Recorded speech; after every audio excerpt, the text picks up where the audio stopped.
Kanalıma hoş geldiniz. Bugün sizlere orkidelerin birden fazla çiçek dalı çıkarabilmesi için yapmamız gereken bir önemli püf noktayı göstereceğim. Özellikle orkideler ilkbahar ayında bol bol çiçek açarlar.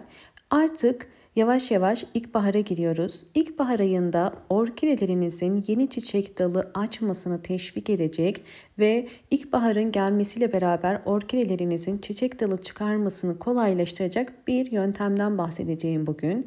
Orkidenin birden fazla çiçek dalı çıkarabilmesi mümkündür. Hem orkide yeni çiçek dalı çıkarabilir hem de boğum yerlerinden birden fazla çiçek dalı çıkarabilir. Bugünkü yöntemimiz için muz kullanacağım. Daha önce muzla ilgili birçok tarif verdim. Bugünkü tarifimizde yine orkidelerin çiçek dalı çıkarmasını kolaylaştıracak. Bunun için ihtiyacımız olan muz kabuğu. Muz kabuklarını ince ince doğruyorum.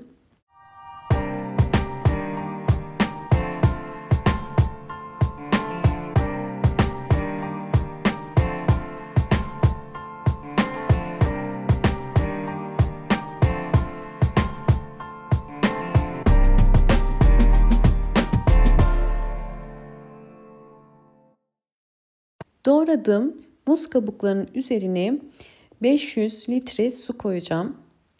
2 büyük su bardağı yani 500 litre su koyuyorum ve üzerini kapatıp iyice su ile bütünleşinceye kadar robottan çekiyorum. Sizler isterseniz blenderdan da çekerseniz daha iyi sonuç alabilirsiniz. Evet, artık hazır. Bakın iyice su ile karışması için yaklaşık olarak 2 dakika robottan çektim. Tabii şu anda püre halinde. Burası önemli. Kesinlikle püre kısmını ile su kısmını ayırmanız gerekiyor.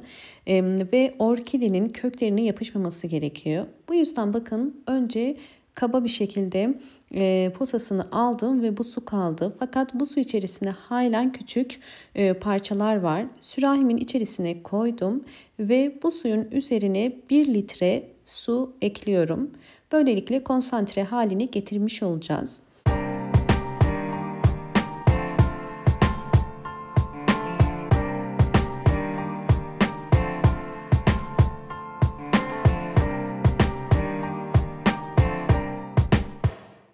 Tekrar bir tül yardımı ile süzdüm.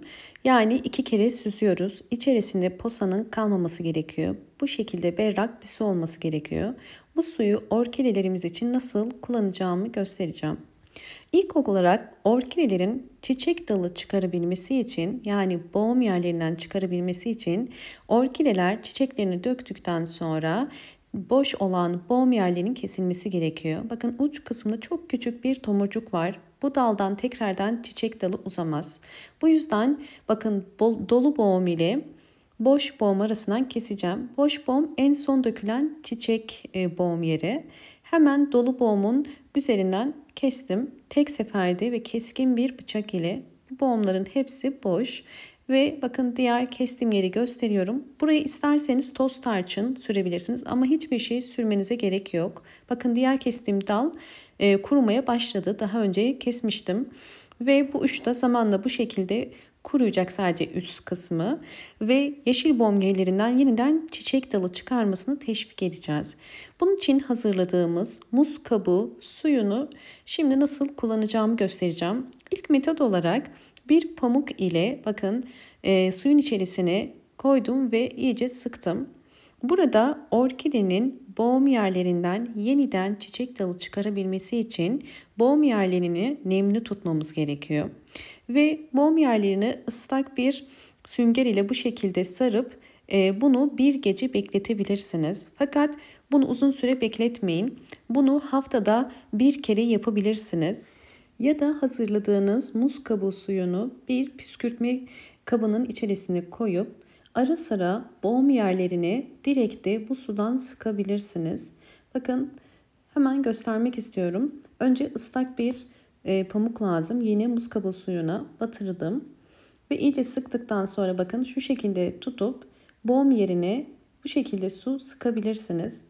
Bu da yine boğum yerinin yumuşamasına yardımcı olacak. Yalnız bu uyguladığınız yöntemde hemen bir sonuç beklemeyin. Orkideler boğum yerlerinden çiçek dalı çıkarması yaklaşık olarak bir ay sürer. Özellikle şu anda ilkbahar ayına gireceğimiz için artık ilkbahar ayında orkidelerin çiçek dalı çıkarmasını kolaylaştıracaktır.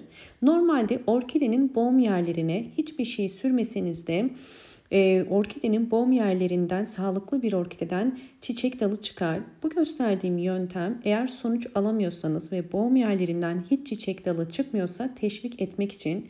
Bakın hemen yakından gösteriyorum. Orkidenin çiçek yerlerini görüyorsunuz. Yani boğum yerlerinden yeni çıkan küçük küçük çiçek dalları. Üsttekini yanlışlıkla kırmıştım. Özellikle orkideler üst boğumlardan çiçek dalı çıkarır. Bakın görüyorsunuz hemen boşalan boğumların altındaki ilk boğumdan ve yine aynı şekilde bakın yukarıdaki ilk boğumlardan hemen çiçek dalı çıkmaya başlamış. Bu yüzden sonuç almak istiyorsanız alt boğum yerlerinden değil üst boğum yerlerine bu yöntemi uygulayın. Bakın orkidelerimin boğum yerlerinden birden fazla çiçek dalı çıkardığını görebiliyorsunuz. Orkideler normalde birden fazla çiçek dalı çıkarabilir. Bazen bir orkide 7-8 tane bile çiçek dalı çıkarabilir. Bu orkidenize doğru bir bakım ile bakmanızla doğru orantılıdır. İkinci yöntem ise orkidelerinizin kökten muz kabuğu suyu ile sulama. Bunun için köklerinin beyaz olmuş olması gerekiyor. Yani suya ihtiyacının olduğunu gösteriyor. Her bir saksı için 5 ya da 8 yemek kaşığı kadar muz kabuğu suyundan veriyoruz. Bakın daha fazla değil. Bu suyu akşama kadar zaten çekecektir. Muz kabuğu suyu özellikle orkidelerinizin uçtan uzamasına yardımcı olur. Bakın bu boğum yerleri boş, yani çiçekler dökülmüş. Fakat orkidem boş boğum yerleri, yani çiçeklerini dökmeye başladığı halde uçtan uzamaya devam ediyor. Bu vermiş olduğumuz sıvı bitki besinleri sayesinde oluyor. Özellikle muz kabuğu suyu orkidelerin bu şekilde uçtan sürekli uzamasına da yardımcı olur ve yeni boğumlar çıkarmasını teşvik eder. Yoksa orkidenin çiçeklerini dökmeye başlayınca dal normalde hemen kurumaya başlar. Bakın görüyorsunuz kökler beyaz, buna dikkat ediyoruz. Yani sulama zamanı gelmiş demek. Bu verdiğimiz su aynı zamanda orkidenin su ihtiyacını da karşılıyor. Tekrar su vermenize gerek yok. Kökler beyaz olduktan sonra ikinci defa normal sade su verebilirsiniz. Bu işlemi sadece ayda bir kere uygulayın. Bakın görüyorsunuz yeni yaprak çıkarımında destekliyor. Orkidelerin hem yeni yapraklar hem de birden fazla çiçek dalı çıkarmasına bu yöntem etkili olacaktır. Çünkü orkideler en çok potasyumu sever. Muz kabuğunda da bol miktarda potasyum olduğu için orkidelerinizin hızlı bir şekilde çiçek dalı çıkarmasına yardımcı olur. Özellikle çıkan çiçek dallarının zaman ile büyümesine, tomurcuk haline gelmesine ve tomurcukların sararmadan çiçeğe dönmesine de yardımcı olur. Bunun için tabii ki sıvı bitki besinleri vermeniz gerekiyor. Orkideleriniz bu şekilde çiçekliyken de bol bol sıvı bitki besinleri vermeyi unutmayın. Umarım bu anlattığım bütün püf noktalar sizler için faydalı olmuştur. Videomu buraya kadar izlediyseniz ve beğendiyseniz hemen beğen tuşuna basıp kanalıma da abone değilseniz eğer bana destek olmak için abone olabilirsiniz. Hoşça kalın, sağlıkla kalın.